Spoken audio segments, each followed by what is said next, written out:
Good afternoon student. आपका फिर से स्वागत है हमारे स्टैटिक्स जीके में। और आज हमारा पॉइंट है, सबसे अच्छा पॉइंट है जिसको आप लोग जानते होंगे, भारत का निर्वाचन आयोग। भारत का निर्वाचन आयोग क्या कराता है? चुनाव कराता है। भारत का निर्वाचन आयोग क्या करता है? ठीक है, तो इसको क्या करेंगे हम लोग, आज हम जानेंगे कि भारत का निर्वाचन आयोग क्या होता है, इसकी विशेषता क्या होती है, इसके में क्या सुधार हुआ, इसकी स्थापना कब हुई, पैरा निर्वाचन कौन था, निर्वाचक कौन था, इसका मुख्यालय कहाँ है, और इसमें बहुत सारी चीज़ें हैं जो कि क्या करनी चाहिए, आप लोगों को जाननी चाहिए। आप लोग वोट देते हो तो आपको वोट देने का अधिकार है, मगर आप वोट क्यों देते हो इस चीज़ का भी आप लोगों को क्या करना चाहिए, जानना चाहिए। क्या आप लोगों को राष्ट्रपति से भी ज़्यादा और पीएम से भी ज़्यादा ताकतवर कौन है? निर्वाचन आयोग है। उस टाइम क्या होता है, चुनाव के टाइम क्या होता है कि जो निर्वाचन आयोग होता है, जो उसका मुख्य होता है, वो सबसे ज़्यादा पावरफुल होता है इसमें। ठीक है, इसमें राष्ट्रपति, पीएम या कोई भी बड़ा नेता इनको क्या नहीं कर सकता, टच नहीं कर सकता जब तक कि जब वोट करा रहे। ठीक है, इनके पास पावर है, इनको एक अच्छे से अधिकार, एक सम्मान के रूप में इसको देखा जाता है। अगर ये कह दें कि ऐसा होना है तो ऐसा होना है। ठीक है, उस टाइम राष्ट्रपति, प्रधानमंत्री और सभी नेताओं की क्या होती है, पावर्स को क्या कर दिया जाता है, रद्द कर दिया जाता है। मतलब ये होते तो हैं, सिर्फ नाम के होंगे। ठीक है, क्यों होंगे? क्योंकि उस टाइम निर्वाचन आयोग का करा होता है, चुनाव करा होता है आपकी। मतलब जैसे परीक्षा होती है ना, तो आप बड़े बड़े टीचर होते हैं, ऐसा नहीं वैसा नहीं, ऐसा कर दें, इस टाइप से होते हैं। जैसे आपके स्कूल में प्रिंसिपल है, जब पेपर होता है तो प्रिंसिपल भी कुछ नहीं बोलता, कोई पावर नहीं रहती। वो प्रिंसिपल से आम टीचर, आम एक क्या बोलते हैं, आम आदमी के रूप में क्या होता है, प्रदर्शित होता है। ठीक है, कि एक आम आदमी बन गया वो, अब उसको कोई पावर नहीं उसके पास। इसी टाइम जब निर्वाचन आयोग एक्टिव होता है तो क्या होता है, प्रधानमंत्री, राष्ट्रपति और सभी नेता, कैबिनेट, संसद सब क्या हो जाती है, एक तरीके से पावर विहीन हो जाती है। ठीक है, इसकी स्थापना कब हुई थी, मतलब ऐसा कब सोचा कि इसकी स्थापना की जाए? इसकी स्थापना की गई 25 जनवरी 1950 में इसकी स्थापना की गई। और बताया गया कि हमारे यहाँ भी क्या होना चाहिए, एक निर्वाचन आयोग होना चाहिए, जिससे कि हमारे देश में क्या हो सके, चुनाव हो सके। इसके लिए मुख्य चुनाव आयुक्त कौन है अभी हमारे यहाँ, ये भी जानना चाहिए। जो हमारे हैं राजीव कुमार, कौन है, राजीव कुमार जी हैं, जो जिनके पास राष्ट्रपति, पीएम, ठीक है, और सभी कैबिनेट से ज़्यादा पावर होती है जब वो क्या होते हैं, एक चुनाव करा रहे होते हैं। ठीक है, क्या हो रहा है, चुनाव करा रहे होते हैं। और इनकी क्या बोलते हैं, इनकी आयु, मतलब क्या बोलते हैं, इस पद पर आयु कब तक रहेगी, 6 वर्ष या 65 साल के जब तक हो ना जाए। ठीक है, ये सबसे बड़ी बात बताइए कि इनकी राजीव कुमार की 6 वर्ष या 65 वर्ष तक जब तक इनकी आयु पूरी ना हो जाए तो ये क्या रहेंगे, इस पद पर रहेंगे। और सबसे बड़ी बात है कि प्रथम कौन थे, प्रथम की ज़्यादा चलती है, जिन्होंने देश को संभाला, शुरुआत से चुनाव कराए और भी बहुत सारी चीज़ों को देखा गया। ये थे सुकुमार सेन। कौन थे? सुकुमार सेन थे, जो 1950 से 1958 तक रहे, मतलब कि पूरे 8 साल क्या रहे, इस पद पर रहे। क्यों? क्योंकि ये इनकी 65 एज पूरी होने के बाद इन्होंने इनको इस पद से खुद ही, मतलब एक तरीके से निरस्त हो जाते हैं। ठीक है, फिर दूसरा आते हैं। ठीक है, तो इनको देखा गया। और सबसे बड़ी बात है, इनका मुख्यालय कहाँ है, इनका मुख्यालय भी देख लीजिए। इनका मुख्यालय है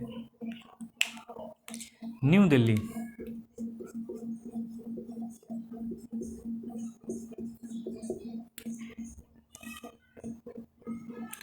न्यू दिल्ली में क्या इनका मुख्यालय। और सबसे बड़ी बात होती है, एक मुख्य निर्वाचित आयुक्त का काम तो आपको पता ही है कि ये चुनाव कराता है, वोटिंग कराता है। वोटिंग में जो सरकार बनती है तो उसको पावर देता है, सरकार को संभालने के लिए देता है। और जब ये देख लेता है कि किसी भी प्रकार की वोटिंग में क्या हो, धांधलीबाजी होती है, तो ये क्या करता है, सरकार को निरस्त भी कर सकता है, या वोटिंग को भी क्या कर सकता है, निरस्त कर सकता है। वैसे ये करता नहीं है। इसे पता है कि भारत के टैक्स के द्वारा ही क्या होता है, इस पर काम होता है। ठीक है, ठीक है, इनका मुख्यालय कहाँ है, न्यू दिल्ली में क्या इनका मुख्यालय। इनकी नियुक्ति एवं कार्रवाई,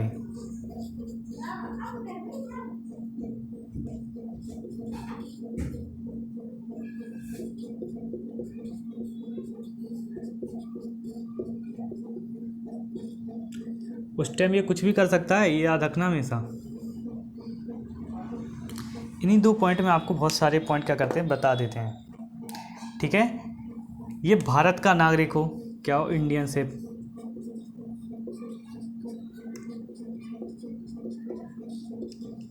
इनकी नियुक्ति है ये भारत के निर्वाचित आयुक्त होने की, ठीक है। राष्ट्रपति द्वारा नियुक्त होता है, किसके द्वारा होता है, राष्ट्रपति द्वारा। मगर ये चुनाव टाइम पे नहीं होता कभी भी, नहीं, चुनाव से पहले होगा। चुनाव मतलब 5 साल ऐसा नहीं है चुनाव, भैया हाँ भैया हमारा ये वाला नियुक्त कर दो, ये वाला अच्छा है, हमें हमें वोटिंग देगा, ऐसा नहीं है। ये राष्ट्रपति नियुक्त करेगा, विवेक अनुसार करेगा। और सबसे बड़ी बात है कि राष्ट्रपति क्या करेगा, चुनाव से पहले करेगा, मतलब कि 1-2 साल पहले करेगा। मतलब वैसे तो ऐसे 6 साल का होता है, तो टाइम पीरियड बहुत ज़्यादा होता है, क्योंकि 5 साल की सरकार निकल जाती है। तो कम से कम चुनाव के 2-3 साल पहले या 2-3 साल बाद चुनाव, दूसरा चुनाव के 2-3 साल आसपास हो जाता है। मतलब कि जैसे 5 साल का ये है, अब इसकी क्या है 6 साल, तो या तो ये 5 साल है तो 5 साल का टाइम पीरियड ये भी हो सकता है, ठीक है, कि 1 2 3 4 5, इसका टाइम पीरियड होता है 6 साल। तो ये टाइम पीरियड इस टाइप से भी 6 साल हो सकता है, ठीक है, या इस टाइप से भी 6 साल हो सकता है, 2 से, कहाँ से, यहाँ से, ठीक है, 6-7, ठीक है। मगर ये बीच में नहीं होगा कि भाई 4 से 5, ऐसा नहीं होगा, क्योंकि इसका टाइम पीरियड इतना रखा गया है, ठीक है। कभी कभी हो जाता है कि जिसकी 65 वर्ष की आयु पूरी होने वाली है तो उसको भी देखा जाता है, चुनाव को ध्यान में रखते हुए देखा। तो राष्ट्रपति नियुक्त करता है इसको, कौन करता है, राष्ट्रपति नियुक्त करता है इसको। सबसे बड़ी बात है उसका कार्यकाल तो आपको बता ही दिया, 6 से 62, 6 वर्ष या 65 वर्ष आयु, जो भी पहले हो। ऐसा नहीं हो भैया वो 65 का होने वाला है, 64 का हो गया भैया, 6 साल का कार्यकाल हम तो 6 साल पूरे करके जाएंगे, ऐसा नहीं है। इस पद पर उसी बंदे को रखा जा सकता है जिसकी आयु 6 साल तक कर सके या 65 हो जाए, क्योंकि उसके बाद सरकार मानती है कि उसके बाद बंदे को रेस्ट चाहिए, अपनी लाइफ और अपनी फैमिली के साथ बताना चाहिए, क्योंकि उसका कुछ टाइम भरोसा नहीं रहता है। ये तो आप भी समझदार हो, बूढ़ा होने के बाद आदमी क्या भरोसा काम। 65 भी बहुत एज रख दी है, वैसे इतना रखना नहीं चाहिए।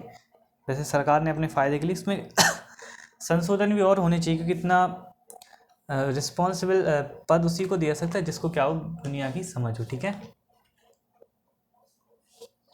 और सबसे बड़ी बात है कि अब चलते हैं इसके आगे, इसका वेतन कौन देता है या वेतन कितना होता है।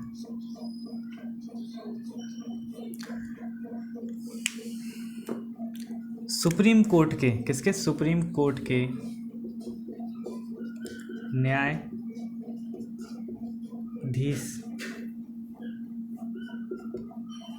के समान, मतलब सुप्रीम कोर्ट के जो न्यायाधीश को मिलती होगी, तो उसी प्रकार इसको भी मिलेगी वही वेतन और वही चीज़ें क्या होंगी, इसको भी मिलेगी, क्योंकि ये क्या होता है, ये सुप्रीम कोर्ट के न्यायाधीश के बराबर इसको पदवी को क्या किया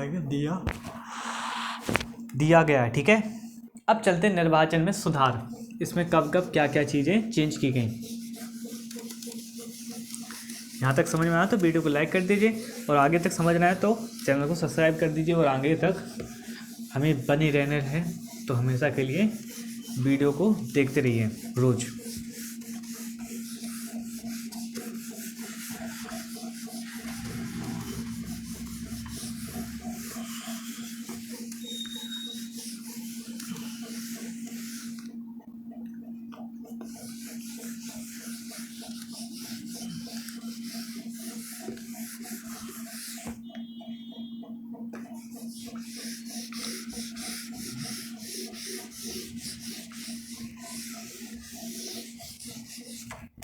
ठीक है, निर्वाचन में सुधार और कब और कहाँ और कैसे कैसे, देखिए टॉपिक डाले पहले, निर्वाचन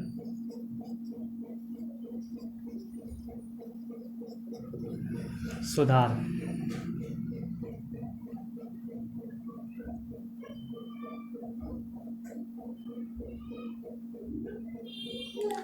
ठीक है।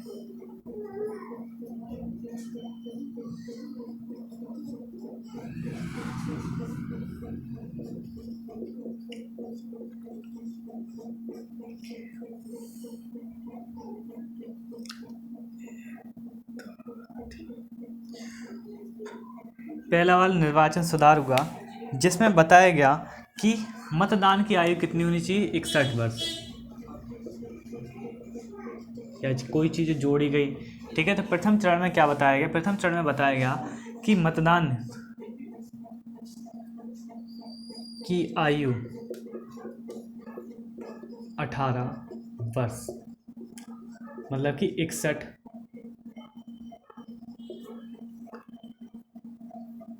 वे संविधान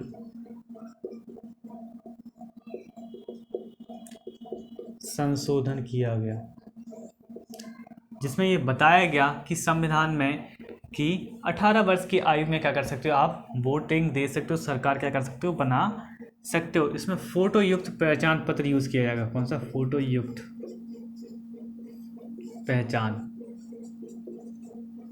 ठीक है। फोटो युक्त पहचान पत्र क्या होगा, युक्त होगा, और इसी के अंतर्गत EVM का प्रचलन हुई। ये क्या हुई, एक मशीन हुई जिसका क्या हुआ, प्रचलन। जब आप वोट देते हो, ये पुराने टाइम में जितने वोट दिए होंगे उन लोगों को पता होगा EVM क्या, एक मशीन है जिसके मशीन के माध्यम से, और पर्चा और मशीन उस टाइम दोनों चलते थे, पर्चे पे ठप्पा लगा के फिर उस मशीन में डाल दो तो खुलती नहीं थी, ठीक है, मतलब निकलता नहीं था। इस टाइप से मशीन में भी या थंबनेल या कुछ भी प्रकार से क्या होता, मशीनी टाइप से ये क्या होता प्रचलन था। उस टाइम EVM का क्या था, सबसे ज़्यादा प्रचलन हुआ था, नई नई आई थी। दो क्षेत्रों से चुनाव लड़ने पर पाबंदी थी। 2 क्षेत्रों से चुनाव लड़ने पर पाबंदी,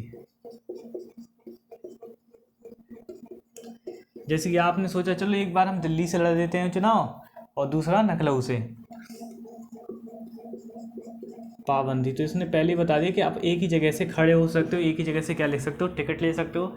ऐसा नहीं है कि आप 10 जगह से टिकट लेके क्या हो रहा है, खड़े हो रहा है, कोई ना कोई जगह तो जीत ही जाएंगे, इस टाइप से ऐसा इसमें कोई भी नहीं है। आप एक ही जगह से खड़े होइए, चुनाव लड़िए, सभी को मौका दीजिए। इसका मतलब, कहने का मतलब था इनका कि आप सभी को क्या दीजिए, मौका दीजिए, और सबको क्या कर सकते हो, लड़ सकते हो। अगर मान लीजिए कि चुनाव है, ठीक है, तो चुनाव में जैसे कोई उम्मीदवार है, ठीक है, उसने चुनाव लड़ना चाहता है, और मान लीजिए किसी दुर्भाग्यवश उस चुनाव में क्या होगा, उसकी मृत्यु होगी, या चुनाव के बाद या चुनाव के पहले, तो क्या हो जाएगा, वो उम्मीदवार को क्या कर दिया जाएगा,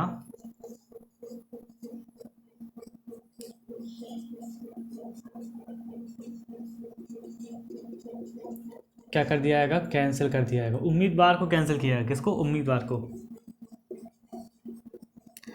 तो उसके नीचे जो भी क्या बोलते हैं कैंडिडेट होगा, या जिसको भी ज़्यादा वोट मिले होंगे, वो क्या हो जाएगा, उसमें जीत जाएगा। इसको विशेष प्रावधान किया गया। क्यों किया गया है, क्योंकि चुनाव में बहुत सारी घटनाएं ऐसे पहले घटने लगी थी, जिसको देखते हुए सरकार ने इस चीज़ का फैसला लिया गया कि चुनाव में अगर किसी प्रकार की किसी की कैंडिडेट की मृत्यु हो जाती है, तो उसके बाद जो भी कैंडिडेट होगा तो उसको कैंसिल करके जो भी दूसरा कैंडिडेट होता है उसको वो वोट दे दिया जाता है, उसको जोड़कर उसकी जीत, उसको जीता हुआ क्या कर सकते हैं, घोषित कर सकते हैं। इस चीज़ को सरकार द्वारा और चुनाव आयोग द्वारा क्या किया गया, इसको बताया गया, ठीक है। ये पहला वाला तो ख़त्म हो गया। ये क्या संशोधन है, 1950 से 1996 के बीच। फिर देखिए क्या संशोधन, इसमें बहुत धांधली होने लगी, ठीक है। मतलब कोई भी EVM मशीन का क्या करने लगा, दुरुपयोग करने लगा, और चुनाव क्या करने लगा, चुनाव में अपने आप को जीताने लगा। तो इसको देखते हुए क्या किया, द्वितीय चरण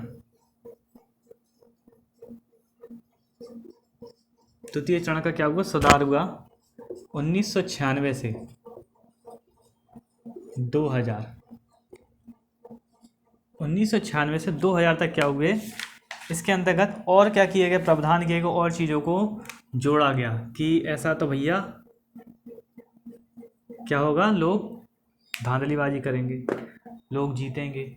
इसके बाद चुनाव में इन्हें सोचा कि ऐसा क्या किया जाए, ऐसे तो भैया फिर ऐसा इन्हें चुनाव कर रखे। तो इसमें क्या होता था, कम से कम एक गांव में जैसे 10,000 आदमी है, तो 10,000 में तो पता था 1,000 आदमी चुनाव कैंडिडेट में ही खड़े।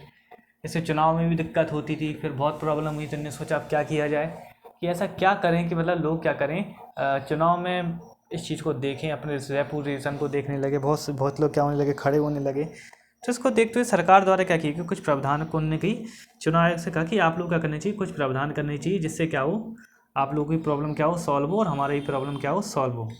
क्योंकि कोई भी पहले क्या करता था, चुनाव में लड़ सकता था, कोई भी राजा महाराजा है वहाँ का या कोई भी है तो चुनाव में लड़ सकता था, ठीक है। तो उसके देखते हुए इन्होंने क्या कहा, बड़े बड़े पदों के लिए, मतलब जो रिस्पेक्टेड पद हैं उनके लिए किया, क्या किया, राष्ट्रपति प्लस उपराष्ट्रपति,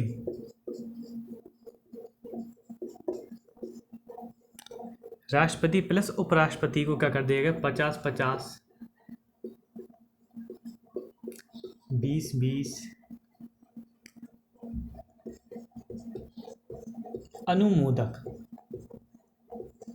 जैसे कि आपने बोला कि हमें क्या करना है, राष्ट्रपति का चुनाव लड़ना है, तो ऐसा तो भैया ठेला पे चलता हुआ आदमी कहेगा भैया अमीर राष्ट्रपति का चुनाव लड़ते हैं, क्या होता है, जीत गए तो ठीक है, नहीं जीते तो कोई बात नहीं।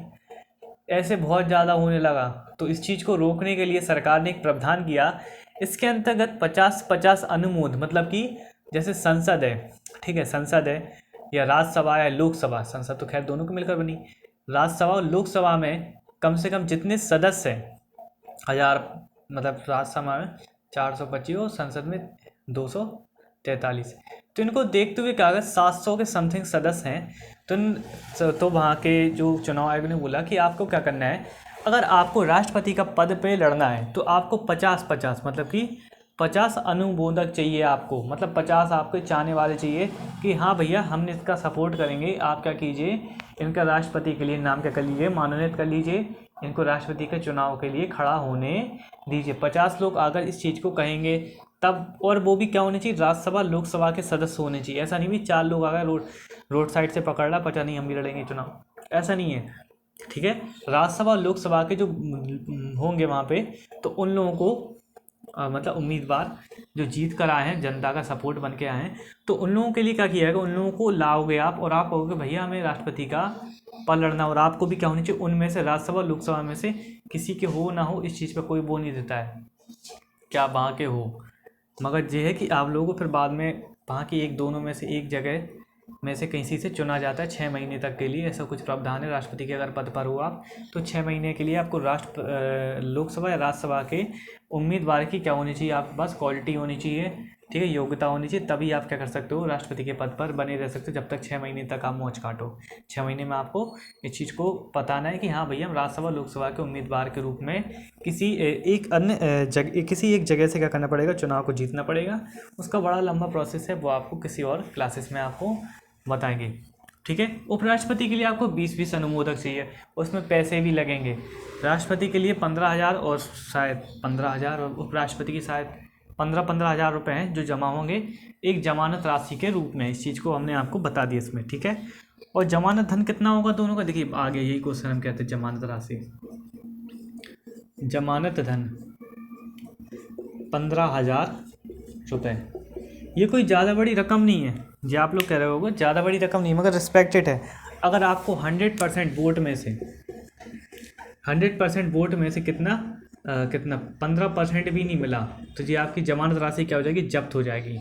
और जी रिस्पेक्टेबल मनी होती है, अगर आपने अच्छे खासे 50 मतलब इतने खासे वोट हासिल कर लिए कि आपको एक रेपुटेटेड मतलब रहे, ठीक है, कुछ परसेंट है, मतलब कि इसका 1/3, सॉरी इसका ज़्यादा बोल गए, 100 का कितना हो चाहिए, 1/3 वोट हासिल करना चाहिए, तब आपको मतलब 33% वोट हासिल हैं आपके पास, तो आपको 15,000 रुपये दे दिए जाएंगे और आपको सम्मान क्या होगा, बच जाएगा। और आपको 33% नहीं है तो आप इतने बड़े रिस्पेक्टेड पद के लिए आपको भी शर्म आएगी, हम इतने बड़े पद पर खड़े हुए थे और हम क्या हो गए, रास हो गए। 15 बड़े 1000 ज़्यादा राशि नहीं है, मगर इसमें रिस्पेक्ट झलकती है, ठीक है।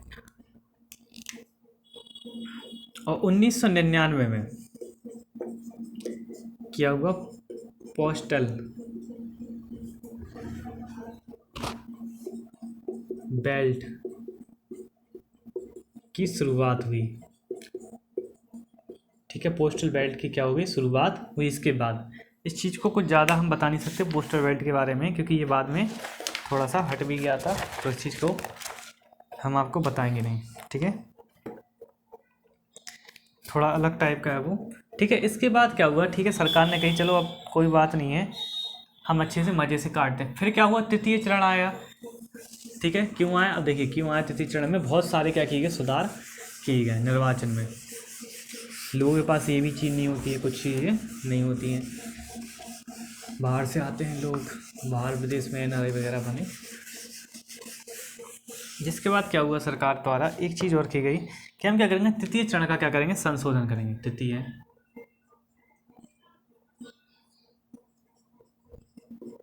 ये 2000 में हुआ और कब तक है जी, अब तक है 22 तक, मतलब 22 साल इसको हो गए हैं। और आगे कब तक रहेगा ये किसी को नहीं पता।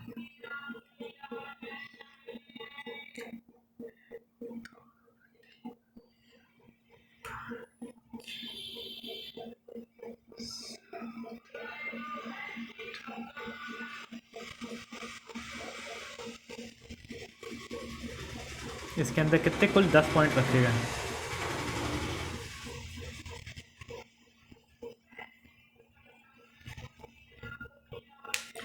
कितने पॉइंट रखे गए, 10 पॉइंट रखे गए।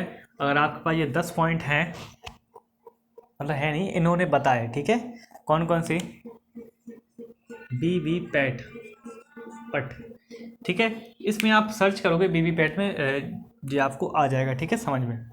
प्रॉक्सी मतदान राष्ट्रपति पद के लिए किए गए जिस, ठीक है, प्रॉक्सी मतदान और वीवी पैट पट ये भी है, ये राष्ट्रपति के लिए। एग्जिट पोल प्रतिबंध,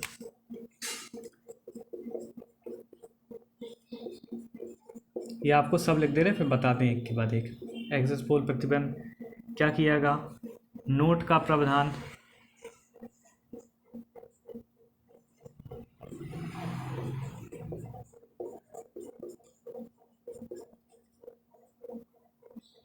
पच्चीस जनवरी को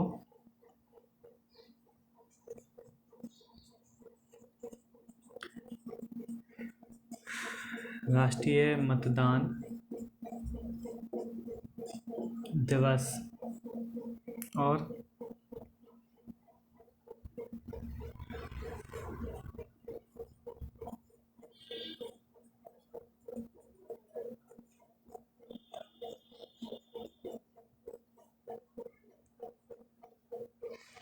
पिंक बूथ,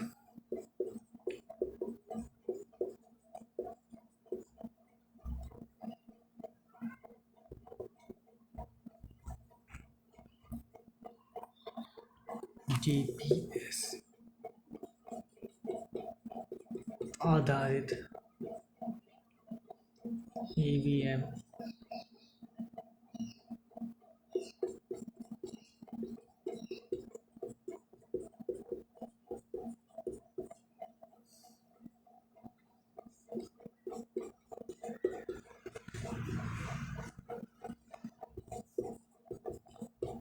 देखिए VVPAT, VIP very important person नहीं है।